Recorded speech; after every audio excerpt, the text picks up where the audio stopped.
Hello everyone, welcome to Study Squad. इस video में हम लोग देखेंगे क्लास 8 साइंस की बुक का chapter 3 synthetic fibres and plastics के नोट्स हम देखने वाले हैं। तो सबसे पहले देखते हैं कि भाई फाइबर क्या होता है। फाइबर जो है वो दो टाइप के होते हैं। फाइबर जो भी जैसे कि कपड़ा होता है हमारा जो हम पहनते हैं, है ना, ये सब फाइबर है। तो नेचुरल फाइबर होता है एक, और एक होता है सिंथेटिक फाइबर। नेचुरल फाइबर भी फर्दर दो टाइप्स के होते हैं, या तो हम वो प्लांट से मिलते हैं या तो हमें वो एनिमल से मिलते हैं। प्लांट से मिलने वाले हम लोगों को जो नेचुरल फाइबर होते हैं उसका एग्जाम्पल होता है कॉटन, जूट या फिर कोकोनट का जो ऊपर जिसको कॉयर बोलते हैं उसके ऊपर रेशे रेशे रहे होते हैं, उससे कट्टे वगैरह काफ़ी सारी चीज़ें बन जाती हैं, बैग्स वगैरह। और एनिमल फाइबर जैसे कि सिल्क से, और हमें वूल मिल जाती है ना, भेड़ वगैरह से। तो ये हो गए। फिर सिंथेटिक फाइबर जो लैब्स में, लेबोरेटरीज़ में, फैक्ट्रीज़ में बनते हैं, रेयॉन, नायलॉन, पॉलिस्टर, पॉलीथीन। तो अब हम देखते हैं कि भाई सिंथेटिक फाइबर्स क्या होते हैं, क्योंकि नेचुरल फाइबर्स इन सब के बारे में तो हम प्रीवियस क्लासेस में देख चुके हैं, 6 में भी देखा था, 7th में भी। सिंथेटिक फाइबर्स क्या होते हैं? सिंथेटिक फाइबर्स होते हैं भाई मैन मेड फाइबर्स, यानी कि इंसान के द्वारा बनाए गए जो फाइबर्स होते हैं, जो कपड़ा होता है वो होता है synthetic fibre. They are normally made from by products of petroleum known as petrochemicals. तो जो पेट्रोलियम के वेस्ट प्रोडक्ट्स, बाई प्रोडक्ट्स होते हैं पेट्रोलियम के बाद, जैसे कि पेट्रोलियम ज़मीन में से निकलता है, कोल एंड पेट्रोलियम, इसी आप लोग 5th चैप्टर जो है 8th में ही पढ़ेंगे हम उसके बारे में भी। उसके जो बाय प्रोडक्ट्स होते हैं उससे सिंथेटिक फाइबर बनते हैं। Synthetic fibres are polymers made by combination of large number of small units. तो सिंथेटिक फाइबर्स जो है क्या होते हैं? पॉलीमर्स, मतलब बहुत सारे जो है फाइबर्स जुड़ जुड़ कर एक बड़ी सी यूनिट बना लेते हैं। तो जैसे कि ये देखो ऊन वगैरह हो गई, काफ़ी सारे, मतलब सिंथेटिक नेचुरल दोनों होते हैं। इसमें हम लोग सिंथेटिक फाइबर्स और प्लास्टिक्स के बारे में देखेंगे। पॉलीमर्स का क्या मतलब होता है? पॉली का मतलब होता है मैनी, और मर्स का मतलब होता है यूनिट्स। तो polymers are long chain molecules formed by combination of many smaller units known as monomers. Mono का मतलब होता है सिंगल और मर्स का मतलब होता है यूनिट। तो पॉलीमर्स लंबी चेन के मॉलिक्यूल्स होते हैं जो कि काफ़ी छोटे मॉलिक्यूल से मिलकर के बने होते हैं, छोटी छोटी यूनिट से मिलकर के बने होते हैं पॉलीमर्स। तो मोनोमर्स से इस तरीके से बाद में जुड़ जाते हैं तो पॉलीमर बन जाता है। पॉलीमराइजेशन रिएक्शन क्या होती है? The process of formation of long chain compounds polymers by combination of monomers is called polymerisation reaction. देखो ये पॉलीमर्स थे, मतलब एक अलग अलग था, मोनोमर्स थे, फिर ये पॉलीमराइजेशन जब हुआ तो ये सब जुड़ जाते। देखो पहले अलग अलग थे, मोनोमर्स थे, मोनो का मतलब वन होता है, अलग अलग थे, फिर पॉलीमराइजेशन रिएक्शन हुआ तो ये सारे के सारे जुड़ जाते हैं। तो जो प्रोसेस होता है ना फॉर्मेशन का, long chain compounds polymers by combination of monomers is called polymerisation reaction. तो when the monomers of ethylene are combined together to form the long chain polymer of polythene और पॉलीइथाइलिन। तो ethylene किस तरीके से, क्या कई सारे इथाइलिन के मॉलिक्यूल्स जुड़ जाते हैं, पॉलीइथाइलिन बन जाता है। इथाइलिन क्या है? NCH2 डबल बॉन्ड CH2, तो NCH2 डबल बॉन्ड CH2, ठीक है। तो NCH2 डबल बॉन्ड CH2, फिर इसके बाद रिएक्शन होता है तो पॉलीथीन बन जाता है। इथाइलिन का रिएक्शन होता है तो हमारा पॉलीथीन बन जाता है, CH2 इस तरीके से। केमिस्ट्री में पढ़ा, 10th क्लास में आएगा पूरा किस तरीके से बॉन्ड्स बनते हैं। टाइप्स ऑफ सिंथेटिक फाइबर, तो सिंथेटिक फाइबर कई सारे डिफरेंट टाइप्स के होते हैं। तो रेयॉन होता है, नायलॉन, पॉलिस्टर और एक्राइलिक। तो रेयॉन, नायलॉन, पॉलिस्टर, एक्राइलिक, ये वेरियस टाइप्स हैं सिंथेटिक फाइबर्स के। तो सिंथेटिक फाइबर्स के ये सारे के सारे वेरियस टाइप हैं। इंपॉर्टेंट है, आप लोगों को याद रखना है कि types of synthetic fibre rayon, nylon, polyester, acrylic, आपको एग्जाम्पल्स इनके देने होते हैं, ठीक है। इनकी पिक्चर्स बनी हुई हैं। अब ये जो है ये 4 मेजर टाइप है सिंथेटिक फाइबर के। अब इनके बारे में हम लोग जानते हैं कि भाई रेयॉन क्या होता है। Rayon is a man made fibre obtained from wood pulp, cellulose on chemical treatment with NaOH, carbon disulphate and sulphuric acid. तो properties of rayon is similar to silk and it shrink like silk, so it's commonly called artificial silk. तो आप लोगों से exam में पूछा जा सकता है कि आर्टिफिशियल सिल्क किसको कहते हैं? तो ये जो रेयॉन है ना, इसी को हम लोग आर्टिफिशियल सिल्क कहते हैं, क्योंकि बिल्कुल सिल्क जैसा ही ये चिकना चिकना होता है। और जो वुड का पल्प होता है, यानी कि जो हमारी लकड़ी होती है उसका जो पल्प निकलता है ना, उसके बाद उस पर केमिकल ट्रीटमेंट करके ये रेयॉन बन जाता है, सिल्क जैसी इसकी प्रॉपर्टी होता है। तो सेलुलोज जो होता है वो नेचुरल पॉलीमर होता है, उस पर कुछ केमिकल्स लगा करके हम रेयॉन तैयार कर लेते हैं। रेयॉन की कुछ प्रॉपर्टीज़ देख लेते हैं। Rayon properties and uses. तो रेयॉन की क्या क्या प्रॉपर्टीज़ हैं और क्या क्या इसके इस्तेमाल है। तो प्रॉपर्टीज़ क्या है? Rayon is a soft, durable and strong fibre. तो रेयॉन काफ़ी सॉफ्ट होता है, काफ़ी लंबे समय तक चलने वाला, काफ़ी स्ट्रॉन्ग फाइबर होता है। It can B died into various colours. तो इसकी आप लोग डाइंग कर सकते हैं, डाई करके इसको काफ़ी सारे रंगों में आप बदल सकते हैं। यूजेस क्या क्या है भाई? देखो, फाइबर्स कपड़े बनाने के काम आता है। बेडशीट्स और कारपेट्स काफ़ी ज़्यादा रेयॉन के बनाए जाते हैं। It is use to make surgical products like bandages. और बैंडेजेस में भी रेयॉन का इस्तेमाल किया जाता है। दिस इज़ वेरी इंपॉर्टेंट कि भाई रेयॉन की प्रॉपर्टीज़ क्या क्या है और इसके यूजेस क्या क्या हैं। तो प्रॉपर्टीज़ तो भाई काफ़ी स्ट्रॉन्ग होता है, सॉफ्ट भी होता है और काफ़ी सारे फैब्रिक्स कपड़े बनाने के, बेडशीट, कारपेट, बैंडेजेस बनाने के काम रेयॉन आता है। तो रेयॉन का देख लिया, अब नायलॉन का देख लेते हैं। Nylon is the first fully synthetic fibre made in 1931। तो सबसे पहला जो फुली सिंथेटिक, पूरी तरीके से आर्टिफिशियल फाइबर जो बनाया गया था सबसे पहला, वो था नायलॉन 1931 में। और कैसे बनाया गया था? कोयला, पानी और हवा, कोल, वाटर और एयर से इसको बनाया गया था।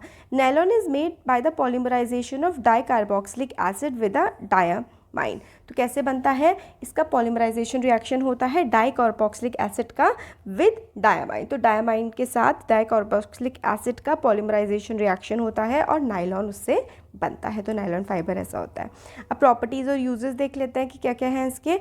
नायलॉन जो है वो काफ़ी स्ट्रॉन्ग होता है। Nylon is a strong fibre, ठीक है। नायलॉन काफ़ी स्ट्रॉन्ग होता है। यूजेस होते हैं, used for making fishing nets. Fishing nets बनाने के काम आता है नायलॉन। काफ़ी इलास्टिक होता है ये, मतलब खिंच सकता है, काफ़ी हल्का होता है और चमकदार होता है। Easy to dye and wash. तो आप उसको साफ़ भी कर सकते हैं, सुखा सकते हैं और इजली साफ़ हो जाता है। फिशिंग नेट्स, जो मछली को पकड़ने की नेट बनाने का काम आता है। Various fibres are made from nylon. काफ़ी कपड़े बनते हैं। जो रस्सियाँ होती है वो भी नायलॉन की होती है। टूथब्रश, टेंट, कार की सीट और जो वो होता है ना स्विमिंग सूट्स, वो भी नायलॉन के होते हैं। पैराशूट्स भी इस नायलॉन का बनता है। पर्दे, बैग, सॉक्स, बहुत सारी चीज़ें नायलॉन की बनाई जाती है। तो ये देखिए नायलॉन फाइबर का है। अब देखिए इससे क्या क्या बनता है। नायलॉन फाइबर से बहुत सारी चीज़ें बनती है। देखो, टेंट भी बनते हैं, fabric, parachute, brush, belt, fishing net, socks, curtain, ropes, ये सारे के सारे नायलॉन के ही होते हैं। अब पॉलिस्टर देख लेते हैं कि पॉलिस्टर क्या होता है। Polyesters are polymers of alcohol and carboxylic acid. तो पॉलिस्टर कैसे बनता है? अल्कोहल्स और कार्बोक्सिलिक एसिड से। Terylene is a popular polyester formed from terephthalic acid and glycol. तो टेरिफेलिक एसिड और ग्लाइकॉल से मिलकर के टायरेलिन बनता है, काफ़ी ज़्यादा ये फेमस है। पेट होता है polyethylene terephthalate. Is a familiar form of polyester used for making bottles, films, wires, vessels. तो जो हमारी पानी पीने वाली बॉटल्स होती हैं उनको हम लोग पेट बॉटल कहते हैं। पेट बॉटल क्या होती है? पॉलीइथाइलिन टेरेफ्थिलेट। तो पेट बॉटल्स जो है मतलब ड्यूरेबल होती हैं काफ़ी ज़्यादा और लंबे समय तक भी ये चल जाती हैं। तो इस तरीके की शीट्स और वायर्स और कपड़े और बॉटल्स बनाने का काम ये आता है polyester pet. Polyesters mixed with fibres. तो पॉलिस्टर कॉटन के साथ मिलके पॉलीकॉट बन जाता है। पॉलिस्टर वूल के साथ मिलकर के पॉलीवूल और टेरेलिन और कॉटन मिलकर के टेरिकॉट बन जाता है, ठीक है। तो ये मिक्स्ड फाइबर मिला करके नया तरीके का कपड़ा भी बन जाता है। तो पॉलीकॉट ये हो गया और टेरिकॉट और पॉलीवॉल, ये जो पैंट और शर्ट के कपड़े होते हैं ना, इससे बने होते हैं। अब एक्राइलिक क्या होता है? Acrylic are polymers of petrochemicals resemble wool in their properties. तो जो एक्राइलिक है वो ऊन के जैसा बिल्कुल होता है। यूजेस क्या क्या होता है एक्राइलिक फाइबर्स के? पेंट्स में भी इस्तेमाल करते हैं, बर्तनों में भी हम इसका इस्तेमाल कर सकते हैं। एक्राइलिक जो है सस्ता भी होता है और काफ़ी ईजिली अफोर्ड कर सकते हैं। अलग अलग रंगों में आता है, काफ़ी सॉफ्ट होता है, बहुत हल्का होता है और गर्म भी होता है। तो इसलिए एक्राइलिक गर्मी के कपड़े, सर्दियों के कपड़े बनाने के काम आता है एक्राइलिक, ठीक हो गया। अब हम लोग देखते हैं सिंथेटिक फाइबर्स की और क्या क्या कैरेक्टरिस्टिक होती हैं। सिंथेटिक फाइबर काफ़ी सस्ते होते हैं, इजीली बनाए जा सकते हैं, बहुत ही ज़्यादा लंबे समय तक चलते हैं, सस्ते होते हैं, बहुत आसानी से मिल जाते हैं और इनको साफ़ सफाई करना भी इनका काफ़ी ज़्यादा आसान पड़ता है। मेंटेन करना, सिंथेटिक कपड़े होते हैं तो मतलब सूख भी जल्दी जाते हैं, वेट हल्का होता है और इस पर कोई केमिकल का या बॉडी पर रिएक्शन भी नहीं करते हैं। तो ये हम लोगों ने इसमें सिंथेटिक फाइबर्स के बारे में देखा। प्लास्टिक्स के बारे में हम लोग नेक्स्ट वीडियो में देखेंगे। होपफुली वीडियो को आपको पसंद आया होगा और इसका जो PDF है वो हमारे टेलीग्राम ग्रुप पर हम शेयर कर देंगे। अगर वीडियो अच्छा लगा है तो ज़रूर इसको लाइक करिए, शेयर करिए और सब्सक्राइब करिए। Thank you. Hello everyone, welcome to Study Squad. इस वीडियो में हम लोग क्लास 8 साइंस की बुक का चैप्टर 3 के नोट्स देख रहे हैं। इससे पहले हम लोग जो है सिंथेटिक फाइबर्स देख चुके हैं। अब हम देख रहे हैं प्लास्टिक्स के बारे में। तो देखिए, plastic is a synthetic material which can be moulded और set into any shape when soft and then harden to produce a durable article. तो जो प्लास्टिक की चीज़ें होती हैं, जैसे कि आपका फ़ोन है, इसमें बहुत सारी प्लास्टिक है, कपड़ों में प्लास्टिक होती है, हर चीज़ में प्लास्टिक कहाँ नहीं है। तो प्लास्टिक जो है वो सिंथेटिक मटीरियल है, लेबोरेटरीज में बनाया जाता है वो, और वो जब सॉफ्ट होता है उसको किसी भी शेप में ढाला जा सकता है और वो काफ़ी ड्यूरेबल होता है। प्लास्टिक ख़राब नहीं होती है, बहुत लंबे समय तक चलती है। Plastics are synthetic polymers formed by the combination of large number of monomers. तो प्लास्टिक्स कैसे बनती है? प्लास्टिक जो है वो सिंथेटिक पॉलीमर्स होते हैं और काफ़ी सारे मतलब मोनोमर्स की चेन जो है वो जुड़ती है और फिर प्लास्टिक बनते हैं। देखिए, ये प्लास्टिक की पन्नी और प्लास्टिक का कचरा, प्लास्टिक के टॉयज़, प्लास्टिक की चेयर्स। तो प्लास्टिक्स के बहुत सारे यूजेज हैं। सिंथेटिक मटीरियल होता है जब सॉफ्ट होता है और उसको किसी भी चीज़ शेप में डाल सकते हैं और फिर वो हार्ड होता है तो काफ़ी लंबे समय तक चलता है। तो based on arrangements of the units, the plastics are classified into two types such as linear and cross linked plastics. तो बेस्ड ऑन अरेंजमेंट, अगर अरेंजमेंट की हम लोग बात करें तो प्लास्टिक्स जो हैं उसको हम लोग टू टाइप से क्लासीफाई कर सकते हैं। एक तो होता है लीनियर, यानी कि इस तरीके से सीधा सीधा चल जाता है लीनियर, और एक होता है क्रॉस लिंक्ड प्लास्टिक, मतलब इस तरीके से देखो देखो है ना, क्रॉस क्रॉस बन रहे हैं। तो लीनियर और cross linked types of plastic कौन कौन सी होती हैं? एक तो होते हैं थर्मोप्लास्टिक्स और होते हैं थर्मोसेट्स। तो thermoplastic can be melted repeatedly. तो थर्मोप्लास्टिक्स जो होते हैं ना उसको बार बार मेल्ट करके चेंज करके बनाया जा सकता है। थर्मोसेट्स मतलब आपने एक बार मेल्ट मतलब एक बार बना दिया फिर उसको मेल्ट करके दोबारा चेंज नहीं कर सकते, और एक बार शेप हो जाती है फिर मेल्ट दोबारा पिघलाकर उसको बदल नहीं सकते हैं। तो ये सारे कुछ कुछ एग्जांपल्स आप थर्मोप्लास्टिक्स के बारे में जानते हैं। Plastics which is deformed on heating and can be bent easily are called thermoplastic। Example PVC, polyvinyl chloride हो गए और पॉलीथीन हो गए। तो ऐसी प्लास्टिक जो अगर आप उनको हीट देंगे तो वो पिघल जाएंगी और आप उसको दोबारा से किसी और शेप में ला सकते हैं। तो वो पीवीसी एग्जाम्पल बहुत ज़्यादा इंपॉर्टेंट है। थर्मोप्लास्टिक का एग्जाम्पल है पीवीसी और पॉलीथीन। तो ये सारे एग्जाम्पल्स है। पीवीसी आइटम्स मतलब एक बार पिघल सकते हैं फिर उसको मोल्ड करके मतलब बदल करके दोबारा से शेप चेंज भी कर सकते हैं। पॉलीथीन पन्नियाँ वगैरह जो होती हैं जिसमें हम लोग सामान रखते हैं। थर्मोसेटिंग प्लास्टिक्स क्या होती है? Plastics which when moulded once can not be softened by heating. तो एक बार अगर आपने उसको मोड़ दिया, मतलब एक बार आपने उसको बना दिया, फिर आप उसको भी कितनी भी हीट दे देंगे वो चेंज नहीं होगा। And can not B remoulded, उसको रीमोल्ड हम लोग नहीं कर सकते हैं। एग्जाम्पल देखिए, मेलामाइन, मेलामाइन एक एग्जाम्पल है, और बेकेलाइट जो है थर्मोसेटिंग प्लास्टिक का एग्जाम्पल है। मेलामाइन और बेकेलाइट देखिए एग्जाम्पल्स दे रखे हैं। ये जो फायर एक्सटिंग्विशर्स वगैरह होते हैं ये हीट से मतलब जलते वलते नहीं हैं और उसको प्रोटेक्ट कर लेते हैं। एस्ट्रोनॉट्स वगैरह इसी तरीके की चीज़ें पहनते हैं। तो थर्मोसेटिंग प्लास्टिक जैसे कि टेलीफोन, आप एक बार जो है बन गई ये चीज़ फिर उसके बाद दोबारा आप उसको चेंज नहीं कर सकते। एग्जाम्पल मेलामाइन और बेकेलाइट। बेकेलाइट जो है is a poor conductor of heat and electricity, so it is used for making switches and handles of utensils etcetera.